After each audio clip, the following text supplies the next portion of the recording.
Je me suis associé avec ma meuf et c'était pas une idée de ouf.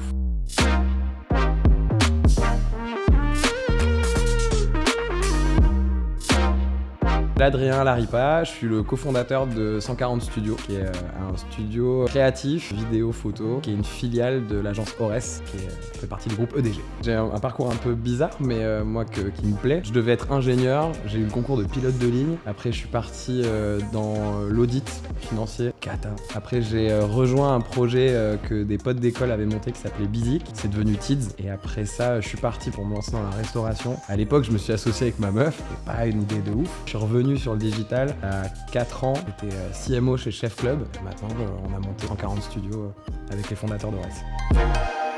140 Studios, c'est un peu le retour aux origines d'Ores, qui était à la base un studio de prod. L'idée, c'est que 10 ans après la création de l'agence, on a pris l'alibi du digital pour relancer cet ADN-là et en fait répondre à un besoin qui est très actuel, qui est que les marques ont besoin de créer beaucoup plus de contenu avec pas forcément des budgets qui sont extensibles. Donc il faut produire plus avec les mêmes moyens. Ça, c'est vraiment le leitmotiv de 140 Studios. En organique, aujourd'hui, on a un gros sujet autour de TikTok ou des Reels Instagram qui se mènent une petite guerre. Donc là, on est là pour accompagner les marques sur ces champs purement organiques et on est aussi là pour les accompagner pour des campagnes payantes d'acquisition. Moi, c'est plutôt mon expérience passée chez Chef Club qui m'a montré la spécificité en fait des vidéos qui sont destinées aux réseaux sociaux. Pour remettre dans le contexte, c'est le plus gros média français sur les réseaux sociaux dans le monde. C'est des recettes de cuisine, mais qui sont tournées d'une manière tellement chirurgicale que chaque vidéo est programmée pour faire des centaines de millions de vues. C'est un niveau de détail qui est phénoménal. Donc en fait, c'est une façon de produire qui est totalement différente en fait de la production classique.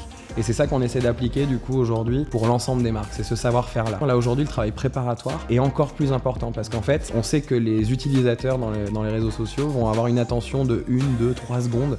Et donc il faut qu'on trouve toujours des astuces pour accrocher leur attention dans la première seconde, les faire rester la deuxième, les faire rester la troisième.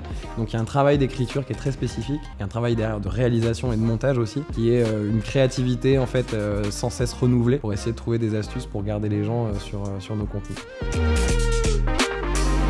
En fait, on travaille avec La Redoute pour faire leurs Reels. On s'est rendu compte qu'on était vraiment sur la même longueur d'onde. Et c'était une des premières fois qu'on avait un client qui était aussi mature sur le sujet des Reels et qui nous a permis vraiment de pousser ce travail d'écriture, de réalisation. Et du coup, on peut leur livrer des contenus qui correspondent exactement à ce qu'on veut faire. Et d'ailleurs, ça marche super bien, donc on est super contents. Ouais.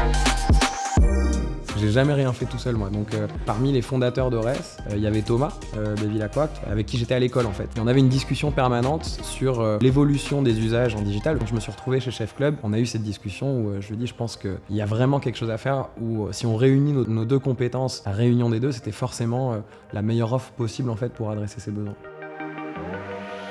140, c'est une super expérience parce que ça correspond à ce que j'aime faire, que j'adore la créativité, j'adore ce travail-là. Et puis j'ai jamais eu de situation où j'ai été autant obligé de rentrer dans ce travail d'écriture. Après, donc le réfectoire, c'est un traiteur événementiel qui va aussi avoir 10 ans. Et en fait, on l'a lancé au début avec ma copine de l'époque et c'était une catastrophe. En fait, on avait des caractères qui étaient tellement pas compatibles dans le boulot que c'était un enfer. Ce qui a été une expérience très douloureuse, elle est devenue sans doute ma meilleure expérience parce qu'aujourd'hui, je pense que c'est une des personnes dont je suis le plus proche dans ma vie. On est encore associés, on s'entend trop bien et j'adore bosser avec elle et en plus l'entreprise réussit donc je pense que la curiosité c'est super important. On vit dans un monde où tout s'accélère donc c'est bien d'avoir la curiosité et l'envie de découvrir de nouvelles choses parce que c'est comme ça qu'on grandit. Je sais pas, c'est une qualité mais se connaître quoi, pas se mentir. Le pire des trucs dans une démarche entrepreneuriale c'est de se lancer pour prouver quelque chose à quelqu'un. Donc ouais, c'est peut-être ça là derrière la qualité, c'est la lucidité. Savoir qui on est, savoir ce qu'on peut apporter à un projet et du coup d'apporter un capital confiance à un projet pour qu'il réussisse. Discuter avec des amis qui ont une entreprise et qui m'expliquaient que quand ils recrutent quelqu'un, pour eux, il doit être dans le top 3 des meilleurs employés de la boîte. C'est un objectif qu'ils se mettent à chaque fois qu'ils recrutent quelqu'un. Je suis pas sûr d'y arriver, mais c'est une bonne façon de t'assurer une trajectoire de croissance, de réussite. Le premier, c'est le mariage de cette exigence et cette référence qualité qu'est Ores. Et moi, de mon parcours perso qui fait que j'étais à l'avant-garde en fait de tous ces sujets de production de contenu. Et derrière, la deuxième, c'est on sait qu'on doit faire des choses moins chères, mais on continue à faire du sur-mesure. Et ça, c'est un vrai avantage.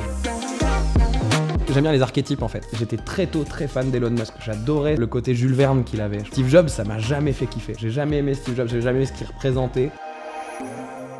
Il y a un objet un peu traditionnel basque qui s'appelle le maquila, c'est un bâton de berger. C'est un truc très spécifique du Pays Basque, donc avec un pommeau qui peut être soit en corne, soit en métal, et il peut être en argent, il peut être en or. Et si tu dévisses le pommeau, t'as une lame à l'intérieur, enfin ouais, c'est un objet qui est... Après, t'as un objet de Tintin, quoi. Tu dois choisir une petite devise, pas une devise que j'ai choisie, mais qui est bienveillant, loyal et audacieux. Bienveillance, parce qu'en vrai, c'est devenu un lieu commun, mais c'est important. En fait, si tu mets de l'audace, si tu mets de la loyauté et que tu rajoutes un peu de bienveillance, tu crées un environnement qui est pas mal, je crois, qui est assez fertile pour plein de choses.